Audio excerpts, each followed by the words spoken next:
Welcome to my channel. मेरी तरफ से आपको रमज़ान की बहुत बहुत मुबारक हो। आप खूब इबादत करो, रोज़े रखो और आपकी हर दुआ कबूल हो। रमज़ान शुरू होता है तो हम सबका फोकस इबादत पर होता है, लेकिन 10-12 दिन गुजरने के बाद हमारी कुछ और ही कंप्लेन होना शुरू हो जाती हैं। बहुत सारे लोग ये कंप्लेन करते हैं हमारी स्किन डल हो चुकी है, डार्क सर्कल्स बढ़ गए हैं, स्किन के ऊपर पिंपल आ गए हैं, वेट कम होने की बजाय मजीद बढ़ गया है। और सच बताऊं तो ये सब रमज़ान की वजह से नहीं होता, बल्कि हमारी कुछ डेली की हैबिट्स ऐसी होती हैं जिसकी वजह से ये सारे प्रॉब्लम हमें होते हैं। आज की वीडियो में मैं ऐसी गलतियां आपके साथ शेयर करूंगी जो कि रमजान में हम लोग करते हैं, जिसकी वजह से हमारी बॉडी बहुत ज्यादा अनहेल्दी और स्किन डल हो जाती है। अगर आप इन गलतियों को सुधार ले तो आप रमजान को भरपूर इंजॉय भी कर सकते हैं, आप हेल्दी भी रहेंगे और आपकी स्किन भी ग्लो करेगी। नंबर 1 पे जो मिस्टेक है वो है इफ्तार की मिस्टेक। जब भी हम इफ्तार करते हैं तो हम लाल शरबत से इफ्तार कर लेते हैं। ये भी कॉमन रिवाज है हमारे घरों में कि लाल शरबत से रोजे को इफ्तार करना, जिसमें हमने व्हाइट शुगर भी ऐड की होती है। इसके अलावा एक और ड्रिंक है यानी कि कच्ची लस्सी, जिसको हम 7 अप डाल के बनाते हैं और बहुत सारे घरों में इससे रोजे को इफ्तार किया जाता है। तो ये एक बहुत बड़ी मिस्टेक है, क्योंकि रोजे में हमारी रूटीन इस तरह से होती है कि हमने सारा दिन कुछ भी खाया पिया नहीं होता, तो हमारा जो ब्लड शुगर लेवल है ऑलरेडी बहुत लो होता है। तो जब अचानक से हम इस तरह से हाई शुगर ले लेते हैं तो हमारी बॉडी बहुत बुरी तरह से रिएक्ट करती है। बॉडी का ब्लड ग्लूकोज लेवल बढ़ जाता है, इंसुलिन बढ़ जाती है, जिसकी वजह से हमारी बॉडी में फैट को स्टोर करने का सिग्नल जाता है, जिसका रिजल्ट क्या निकलता है कि आपका बेली फैट बढ़ जाता है, एक्ने ट्रिगर होती है और एनर्जी क्रैश हो जाती है। क्योंकि ये वाली जितनी भी ड्रिंक्स हैं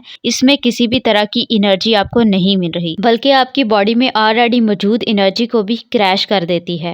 इन ड्रिंक्स की बजाय आपको कौन सी ड्रिंक से रोजे को इफ्तार करना चाहिए? तो सबसे बेस्ट जो ऑप्शन है आपके लिए वो सादा पानी है। आप 2 खजूरें लें और सादे पानी के साथ रोजे को इफ्तार करें। इसके अलावा अगर आप चाहें तो आप लेमन वाटर ले सकते हैं, उसमें थोड़ा सा शहद ऐड कर ले तो ये वाली ड्रिंक भी आप ले सकते हैं, जिससे आपकी बॉडी में इलेक्ट्रोलाइट्स भी पूरे हो जाएंगे और ये वाली ड्रिंक आपके बेली फैट को कम करने में भी आपकी मदद करेगी। नंबर 2 पे जो मिस्टेक है बहुत ज्यादा स्क्रॉलिंग करना। रमजान में हमारी रूटीन बहुत ज्यादा शिफ्ट हो जाती है। कुछ लोग रात भर स्क्रॉलिंग करते रहते हैं ताकि वो दिन भर सो सके, और कुछ लोग जब दिन भर सोते रहते हैं और सो के थक जाते हैं उसके बाद स्क्रॉलिंग करते हैं ताकि अपने टाइम को पास कर सके। और वो मुख्तलिफ तरह के व्लॉग्स देखते रहते हैं, रमजान से रिलेटेड वीडियोस देखते रहते हैं, ड्रामास देखते रहते हैं, ताकि वो किसी तरह से अपने टाइम को बिना कुछ काम वगैरह किए पास कर सके। फोन की ब्लू लाइट आपके लिए बहुत ज्यादा नुकसान का बायस बनती है। ये मेलाटोनिन को सप्रेस कर देती है, जिसकी वजह से आपकी नींद का जो साइकिल है वो खराब हो जाता है। जब भी आप ठीक तरह से सो नहीं पाते तो कोर्टिसोल लेवल हाई हो जाता है, जिसकी वजह से आपकी बॉडी फैट को स्टोर करना शुरू हो जाती है। यही वजह है कि आपके फेस पे पिंपल्स भी बढ़ जाते हैं, स्किन सही तरह से रिपेयर नहीं होती, जिसकी वजह से स्किन डल हो जाती है। डार्क सर्कल्स भी इसी की वजह से होते हैं। आप कभी नोटिस करना, जब भी आप बहुत ज्यादा स्क्रोलिंग करते हैं तो आपका सर भारी होने लगता है, हेडेक हो जाता है। इससे बेहतर यही है कि आप अपनी स्क्रोलिंग को कंट्रोल कर लें और अपनी स्लीप के नेचुरल साइकिल और क्वालिटी को इम्प्रूव करें ताकि हमारी स्किन ग्लोइंग रहे। रमजान में सबसे ज़्यादा कॉमन सीन होता है रात को 11-12 बजे, जब हम इफ्तार भी कर लेते हैं, रेस्ट भी कर लेते हैं, इबादत भी कर लेते हैं। उसके बाद हम ऑर्डर करते हैं पिज़्ज़ाज, बर्गर्स, फ्राइज़ और कोल्ड ड्रिंक्स, और यही सोचकर खा लेते हैं कि दिन भर तो वैसे ही कुछ नहीं खाना, और ऐसा करेंगे कि सहरी में भी थोड़ी लाइट ही सहरी कर लेंगे। तो इस वक्त हम पिज़्ज़ाज, बर्गर्स, फ्राइज़ खा लेते हैं, कुछ ज़्यादा बॉडी को फ़र्क नहीं पड़ेगा।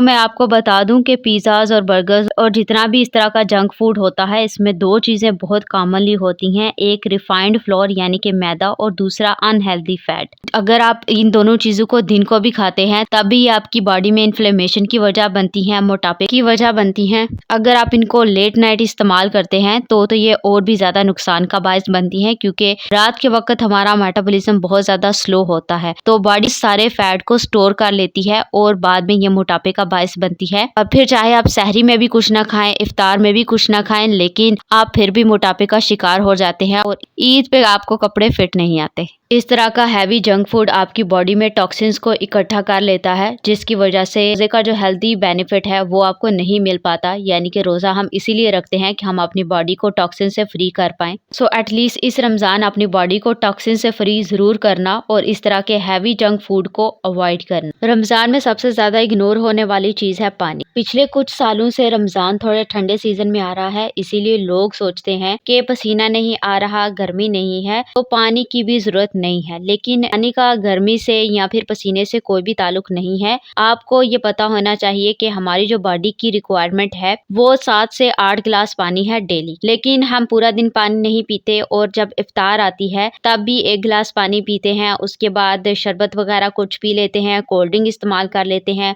और फिर सीधा खाना खाने लगते हैं। तो आप खुद ही सोच लो कि पूरे दिन में 3 गिलास अगर आप पानी पिएंगे तो आपको जाहिर है पानी की कमी होगी। एक और मिसकंसेप्शन जो यहाँ पे बहुत ज्यादा होता है, लोग चाय को और कॉफी को भी पानी का ही दर्जा दे देते हैं। वो समझते हैं कि चाय अगर पी ली है तो पानी पूरा हो जाएगा, कॉफी पी ली है तो पानी पूरा हो जाएगा। लेकिन चाय कॉफी का इस्तेमाल भी बॉडी को डिहाइड्रेट करता है। तो जब भी आपके जिस्म में पानी की कमी होती है उसका सबसे पहला असर आपकी स्किन के ऊपर होता है। आपकी स्किन के ऊपर फाइन लाइन ज्यादा होती हैं, स्किन ड्राई हो जाती है, कई सूरतों में स्किन की रंगत भी खराब हो जाती है, आपका खाना अच्छी तरह से हजम नहीं होता। और इस सब का एक आसान सा हल है कि आप सिंपल हाइड्रेशन प्लान बनाएं, जिसमें आप एटलीस्ट 8 से 10 गिलास पानी पिएं और आप ग्रेजुअली पानी पिएं। छोटे छोटे सिप लेके पानी पिएं ताकि आपका पानी एब्जॉर्ब भी हो और आपकी बॉडी और सेल्स तक पहुंच पाए। रमजान में की जाने वाली अगली गलती आपके फेस के ग्लो को मुकम्मल खत्म कर देती है, स्किन को ड्राई कर देती है और रिंकल के चांसेस को बढ़ा देती है, वो है ओवर वॉशिंग। रमजान में हम कई बार वजू करते हैं जो कि बहुत ही अच्छी बात है, लेकिन प्रॉब्लम तब स्टार्ट होती है जब हम वजू के साथ साथ फेस वॉश या सोप का इस्तेमाल कर लेते हैं। दिन में कई बार अगर हम फेस वॉश या सोप का इस्तेमाल करेंगे तो ये बिल्कुल भी नॉर्मल नहीं है। अगर आप ये करेंगे तो आपकी स्किन पर मौजूद नेचुरल ऑयल बिल्कुल खत्म हो जाएंगे, जिसकी वजह से आपकी स्किन मजीद ड्राई हो सकती है और रिंकल के चांसेस बढ़ सकते हैं।